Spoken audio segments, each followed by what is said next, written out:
Hello students, आज हम एक नया लेसन पढ़ने वाले हैं rocks and soil. Okay, rocks मतलब पत्थर और सॉइल मतलब मिट्टी। ये तो हम हमारे आजू बाजू के इन्वायरमेंट में हमेशा ही देखते हैं, लेकिन इनका जो मतलब ये स्ट्रक्चर कैसे होता है और ये कैसे बनते हैं, इनका क्या यूज़ होता है, ये हमने कभी नहीं सोचा होगा। तो इस लेसन में वो हमें सब जानना है। रॉक्स मतलब पत्थर। We have learned in previous classes that our earth is made of rocks and minerals. हमारे पृथ्वी पर हमने पिछले क्लास में पढ़ा कि हमारे पृथ्वी पर पत्थर और कुछ मिनरल्स मतलब जो कुछ खनिजें बनते हैं। In fact rocks are found all over the earth. हमें पता है कि जो पत्थर होते हैं वो ऑल ओवर अर्थ पर हम सभी जगह पे देखते हैं। Each of them is made of 2 or more minerals. Okay, लेकिन कुछ मिनरल्स ऐसे होते हैं जो कहाँ मिलते हैं वो हम नहीं बता सकते। Okay, rocks differ in their size. पत्थर जो होते हैं वो उनके साइज, शेप, कलर, कंपोजिशन और उनके यूज से डिफ्रेंशिएट होते हैं, पहचाने जाते हैं।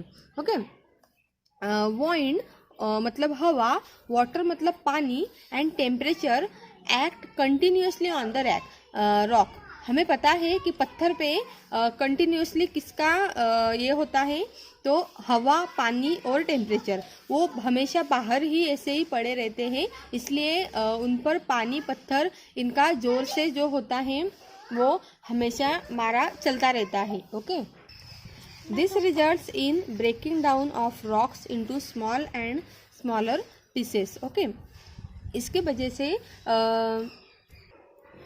ये जो हवा, पानी और टेम्परेचर का जो भी ये होता है प्रेशर, उनका प्रेशर हमेशा पत्थरों पे पड़ने की वजह से पत्थर जो होते हैं वो छोटे और छोटे ऐसे स्मॉलर पीसेस ऐसे हिस्सों में बंटते जाते हैं। This pieces ultimately turn into sand. और फिर ये जो छोटे छोटे पीसेस होते हैं पत्थरों के, ये सैंड में बदल जाते हैं। ओके, सैंड मतलब रेत। When this sand mixes with decaying plants, okay, ये जो सैंड होती है, रेत होती है, तो ये जो भी प्लांट्स और एनिमल्स के जो मृत देह होते हैं, मृत शरीर होते हैं, इनके साथ मिक्स हो जाते हैं। इट फॉर्म्स सॉइल और उनकी मिट्टी बन जाती है। अभी नेक्स्ट पॉइंट हम देखेंगे, सॉइल मतलब मिट्टी। Okay, soil is the top most layer of the earth surface. हमारे पृथ्वी की जो सबसे ऊपर की जो लेयर होती है वो मिट्टी होती है, सॉइल होती है। It is important to all forms of life on earth. Okay, इसके बहुत सारे, हमारे पृथ्वी पर बहुत सारे इसके इम्पॉर्टेंस हैं। It consist of sand, humus, water and air. Okay, next point है हमारा सॉइल फॉर्मेशन। मिट्टी का फॉर्मेशन कैसे होता है वो अभी हमें देखना है। The formation of soil takes place over 100 and thousands of year.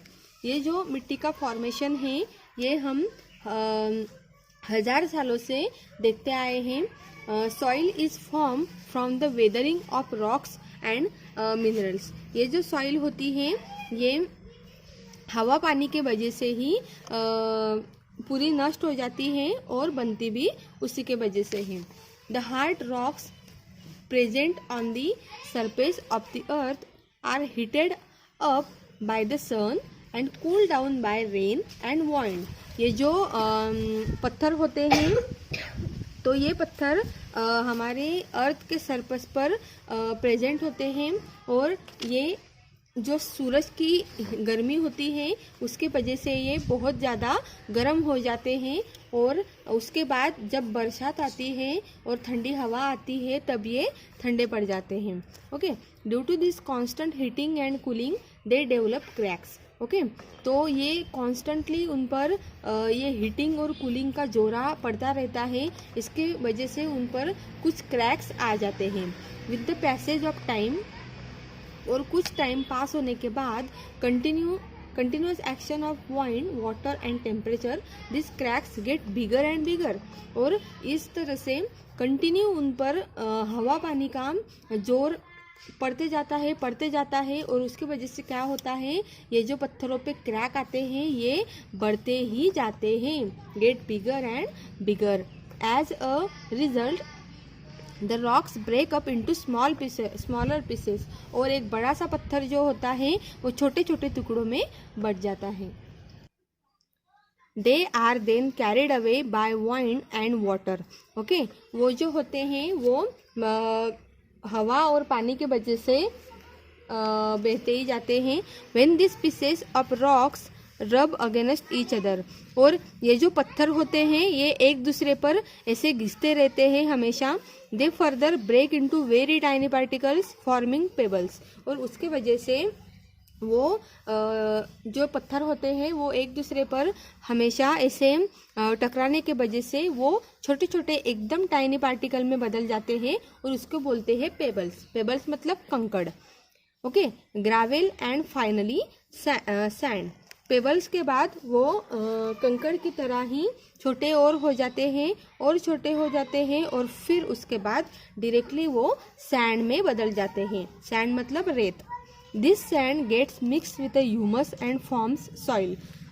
ये जो सैंड होते हैं ये कुछ झाड़ की खराब पत्तियाँ, ह्यूमस मतलब क्या, झाड़ की कुछ खराब पत्तियाँ होती है, डिकेड हो जाती है, उसके साथ वो रेत में मिक्स हो जाती है तो उसको हम बोलते हैं सॉइल. ओके, सॉइल मतलब मिट्टी. Extremely fine sand is called dust. जो सॉइल से भी एकदम छोटी होती है, छोटे साइज में हो जाती है तो उसको हम डस्ट बोलते हैं. जो एकदम बारीक ऐसे हो जाते हैं जो हमारी आँखों को दिखना भी मुश्किल हो जाता है लेकिन हमें महसूस होता है कि ये क्या है, डस्ट है. नेक्स्ट पॉइंट है pebbles and gravel. Okay, pebble मतलब कंकड़ और ग्रावेल मतलब कंकड़ की तरह ही होते हैं, बस वो थोड़े से कलर में होते हैं. Okay, a payable is a small stone which is naturally smooth and rounded. Payable एक ऐसा स्टोन होता है, दगड़ होता है, पत्थर होता है जो नेचुरली स्मूथ भी होता है और राउंडेड भी होता है. ओके, सर्कुलर जैसा उसका स्ट्रक्चर होता है. Gravel is a mixture of rock fragments that is coarser than sand.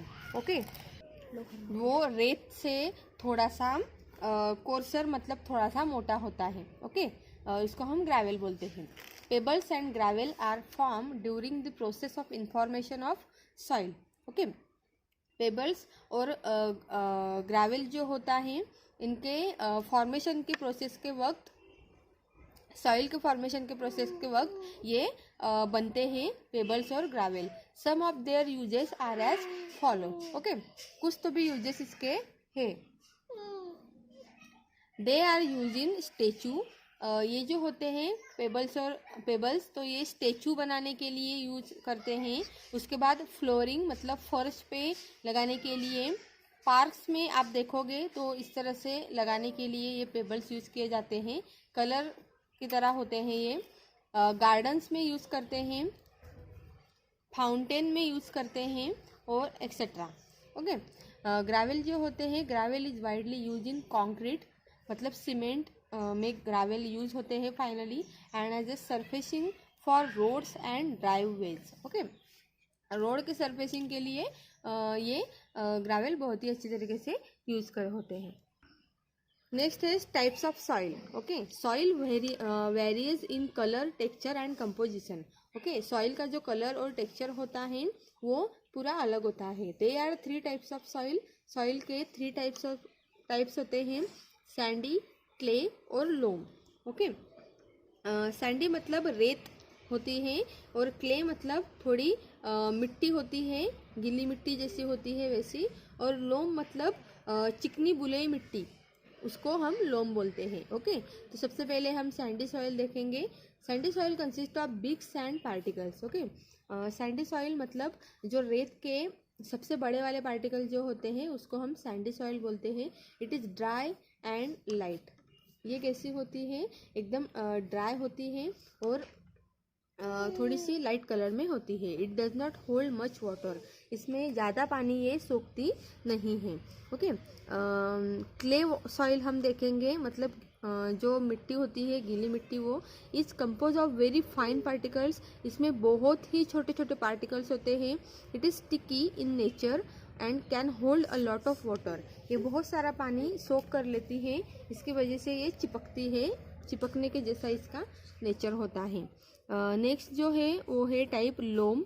लोम मतलब मैंने आपको बताया कि लोम मतलब चिकनी बुलई मिट्टी। Okay, loam is a mixture of sand and clay, रेत और क्ले का, इन दोनों का मिक्सचर लोम होती है। It can hold air and water, ये दोनों एयर और वाटर दोनों ये पकड़ के रखती है। इट कंटेन्स ह्यूमस, ओके, इसमें ह्यूमस भी थोड़े इसमें होते हैं। Soil erosion. ओके, इरोजन मतलब क्या, सॉइल कैसे, सॉइल का थोड़ा सा कम हो जाना या फिर इरोज हो जाना। Okay, just like rocks, soil is also continuously acted upon by the elements of nature like the sun, wind and water. पत्थर और मिट्टी की तरह ही नेचर में जो भी ये होती है, सन की वजह से गर्माहट होती है, हीट होती है, हवा और पानी, ये कंटिन्यूसली उस पर क्या होता है, उसका मारा चलता रहता है। वाइंड एंड वाटर मतलब हवा और पानी carry soil from one place to other, ये क्या करते हैं, जब हवा आती है तो हमें इस पिक्चर में जैसे दिखाया है वैसे मिट्टी एक जगह से दूसरी जगह पर वो लेके जाती है, और पानी की वजह से भी एक जगह से दूसरी जगह पर वो बहती जाती है। During this process the top layer of the soil which is rich in humus and दस वेरी फर्टाइल। ओके, इस प्रोसेस में जो सॉइल की जो टॉप लेयर होती है वो बहुत ही अच्छी होती है एंड फर्टाइल मतलब वो उपजाऊ भी हो जाती है। Is blown or wash away with wind और वाटर रिस्पेक्टिवली, और हवा और पानी की वजह से वो अच्छे से धुल भी जाती है, वॉश भी हो जाती है। This is called soil erosion, और इसकी वजह से उसको हम बोलते हैं soil erosion. Thus we can define soil erosion as the removal of the fertile topsoil by the action of water and wind. Okay, तो हम इसके डेफिनेशन ऐसे बोल सकते हैं कि इसका उपजाऊ होना और टॉप सॉइल होना ही सॉइल इरोजन कहा जा सकता है। Besides wind and water, there are some other factors which are also responsible for the erosion of soil. तो erosion of soil के लिए हमने देखा कि किस तरह से हवा और पानी दोनों रिस्पॉन्सिबल होता है। You will study about them in higher classes. तो ये आपको हायर क्लासेस में और अच्छी तरह से पढ़ते समझ में आ जाएगा। Okay, soil erosion is a natural process and then the amount of soil displace or remove is balanced by the amount of soil form in nature. Okay, soil erosion ये जो है ये एक नेचुरल प्रोसेस है, और कुछ amount में soil जो होती है वो डिस्प्लेस हो जाती है, मतलब हट जाती है कुछ दूसरे अमाउंट ऑफ सॉइल में। ओके, तो ये नेचर की वजह से ही होता है। But due to increasing human activities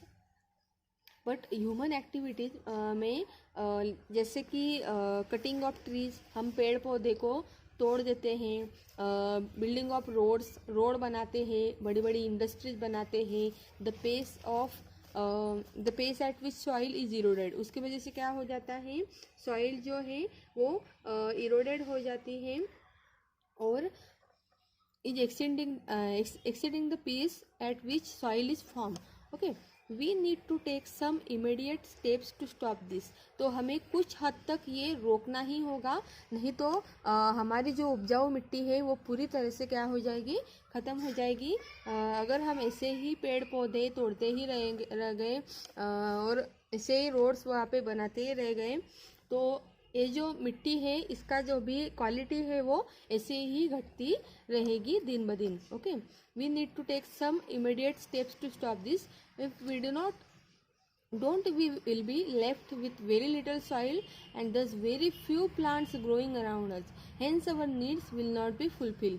okay, तो अगर ज़मीन में ऐसा ही चलता रहा, मिट्टी अगर वो अच्छे से नहीं रही, तो हमारे आजू बाजू में हमें कुछ ही प्लांट्स दिखने को मिलेंगे जो कि हमारी नीड्स को फुलफ़िल नहीं कर सकती। हमारे जो अभी ये हैं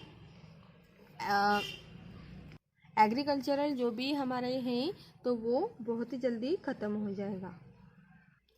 अगला है soil conservation. We can conserve soil and check soil erosion by following some simple steps. अभी हम सॉइल कंजर्वेशन कैसे करते हैं वो हम देखेंगे। सबसे पहले तो और सबसे इम्पॉर्टेंट, प्लांटिंग ट्रीज, हमें पेड़ पौधे लगाने हैं। The roots of plant bind soil particles together. Plants के जो रूट्स होते हैं नीचे के, तो वो सॉइल पार्टिकल्स को क्या करते हैं, एक साथ जोड़ के रखते हैं। And prevent them from getting eroded. Okay, और उससे वो इरोडेड होने में ये करता है, बचाव करता है। Therefore we must plant more and more trees. Okay, इसलिए हमें ज़्यादा से ज़्यादा पेड़ लगाने चाहिए। Terrace farming.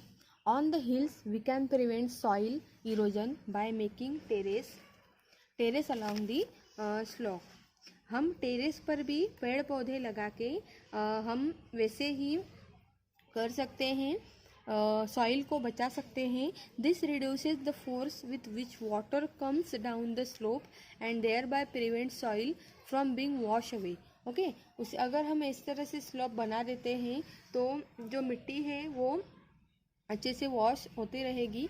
The method of practising farming by making terrace on the hill side is known as terrace farming. इसकी जो भी टेरेस में फार्मिंग हम करते हैं तो उसको हम टेरेस फार्मिंग बोलते हैं। नेक्स्ट है कंस्ट्रक्टिंग डैम्स। कंस्ट्रक्टिंग डैम्स पे क्या होता है, flood is one of the main factor of soil erosion. Flood मतलब पूर जो होता है वो सॉइल इरोजन के लिए बहुत ही इम्पोर्टेंट फैक्टर होता है। If we construct dams to control floods, हम इस तरह के डैम जो पूर होता है उसको फ्लड को रोकने के लिए, कंट्रोल करने के लिए इस तरह के डैम हम बनाते हैं। Then soil erosion can be prevented. Okay, तो उसमें सॉइल इरोजन भी प्रिवेंट हो जाती है। नेक्स्ट एंड लास्ट टॉपिक है stopping over grazing. Due to over grazing the top layer of soil becomes loose and easily blown or wash away. Over grazing में क्या होता है कि जो सॉइल की, मिट्टी की जो सबसे ऊपर वाली जो लेयर होती है वो हटा दी जाती है और बिल्कुल ऐसे वॉश हो जाती है। Stopping over grazing can prevent erosion of soil. तो ये भी एक तरीका है स्टॉपिंग ओवर ग्रेजिंग। तो इसके वजह से जो सॉइल इरोजन है वो प्रिवेंट हो सकेगा। तो इस तरह से ये जो लेसन है हमने बहुत ही अच्छी तरीके से समझ लिया। अगर आप मेरे चैनल पर नए हैं तो लाइक और सब्सक्राइब करना मत भूलना। तब तक के लिए बाय बाय।